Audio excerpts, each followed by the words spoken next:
Assalamualaikum warahmatullahi wabarakatuh. Waalaikumsalam warahmatullahi wabarakatuh.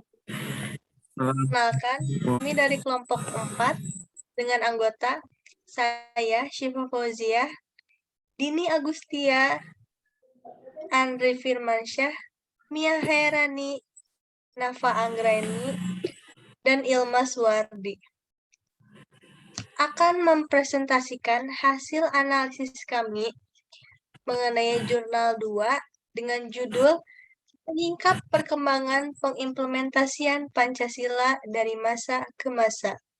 Berikut kami tampilkan presentasinya. Pendahuluan yang akan dibacakan oleh Nafa Anggreni. Silahkan. Menyikapi perkembangan pengimplementasian Pancasila dari masa ke masa. Jadi, dalam kehidupan bernegara, tentunya terdapat aturan atau norma yang harus ditaati sebagai warga negara. Di Indonesia sendiri, norma-norma yang mengatur kehidupan bernegara bangsa ini, yaitu Pancasila dan Undang-Undang NRI tahun 1945. Namun, Pancasila sebagai ideologi, dasar negara, dan pandangan hidup bangsa tidak serta-merta diterapkan dengan baik oleh masyarakat Indonesia. Zaman sudah semakin berkembang, maka dengan ini berkembang pula pada pola pemikiran bangsa Indonesia yang berdampak pada pengimplementasian nilai-nilai dari Pancasila. Selanjutnya, bagian pembahasan bagian A yang akan dibacakan oleh Mia. Silahkan. Yang pertama, pengimplementasian Pancasila zaman prakemerdekaan. Istilah Pancasila sudah ada dari zaman Kerajaan Majapahit pada abad ke-14. Namun, makna Pancasila sebagai dasar negara berbeda dengan makna Pancasila pada masa awal-awal Indonesia merdeka.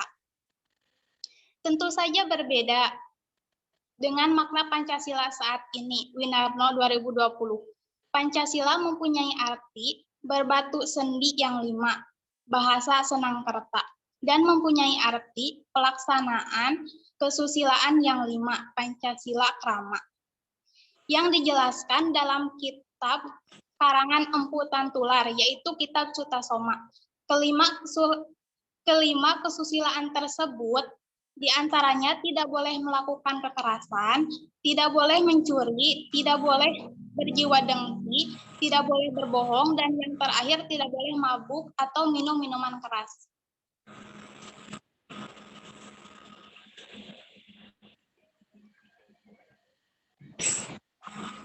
Selanjutnya, jika ditelaah lebih dalam dari kelima kesusilaan tadi, yang pertama, yaitu tidak boleh melakukan kekerasan.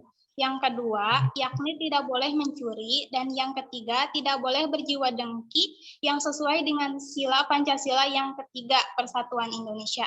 Yang keempat, yaitu tidak boleh berbohong yang merupakan pengamalan sila keempat. Sila keempat yang berbunyi kerakyatan yang dipimpin oleh hikmat kebijaksanaan dalam permusyawaratan keadilan. Dan yang terakhir adalah tidak boleh mabuk atau minuman-minuman keras. Nilai ini merupakan pengamalan Pancasila sila pertama, yakni ketuhanan yang Maha Esa. Dalam beberapa agama dan keyakinan, mabuk atau minuman-minuman keras ini tidak diperbolehkan. Selanjutnya, bagian B yang akan dibacakan oleh Ilma. Silahkan.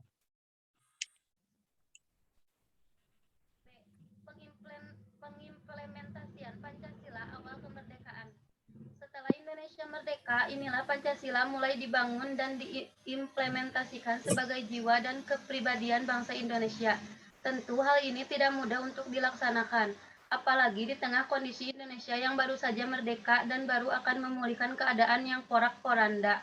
Pancasila dipahami berdasarkan paradigma yang berkembang pada situasi dunia pada masa ini, yang mana masih dalam suasana kacau dan kondisi sosial budaya berada dalam suasana transisional dari yang mulanya terjajah menjadi bangsa yang merdeka.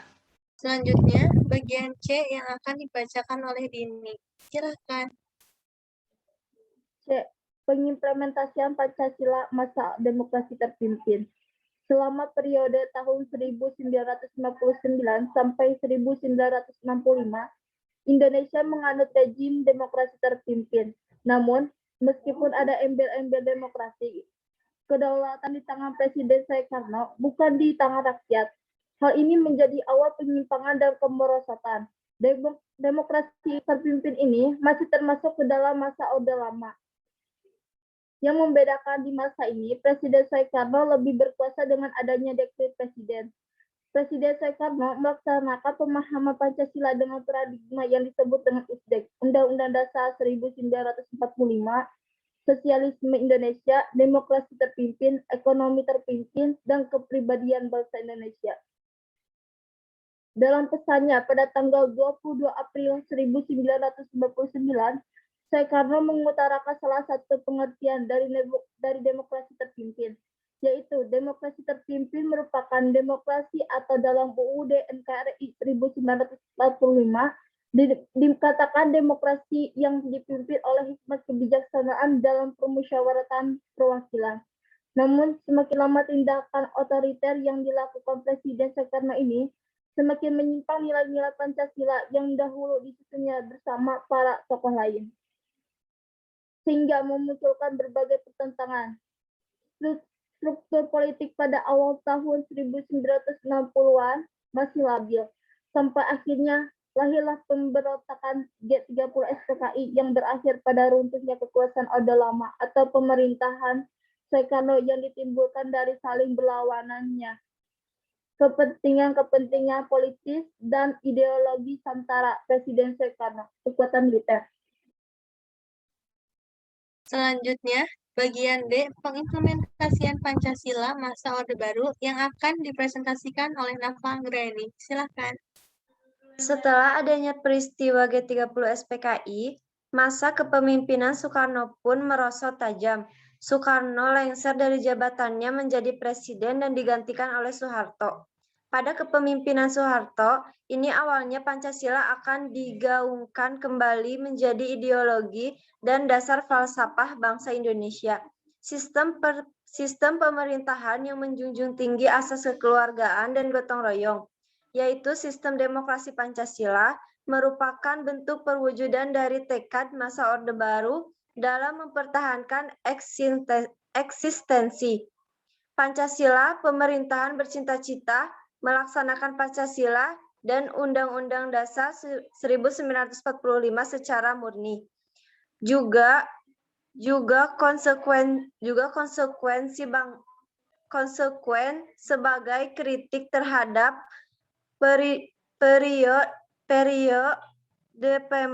periode pemerintahan sebelumnya yang banyak menyimpang dari Pancasila.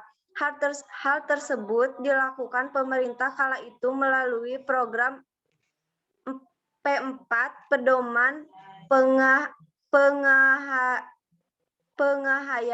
penghayatan dan pengamalan Pancasila. Pancasilanya diterjemahkan sesuai kepentingan kekuasaan pemerintah, tetapi tertutup bagi arti lain. Pancasila justru dijadikan sebagai indoktrinasi. Indoktrinasi merupakan proses penanamkan sehingga Pancasila menjadi alat untuk berkuasa dengan jangkauan waktu yang lama. Bagi Presiden Soeharto kala itu, cara dalam mendoktrinisasi Pancasila. 1. Pembekalan program P4 di sekolah. 2. Mendirikan organisasi bagi rakyat dengan mendasarkan asas tunggal atau Pancasila. 3. Presiden Soekarno tidak menghendaki adanya komentar-komentar atau pendapat yang nantinya disinyalir dapat menumbangkan pemerintah dengan dalil disabilitas.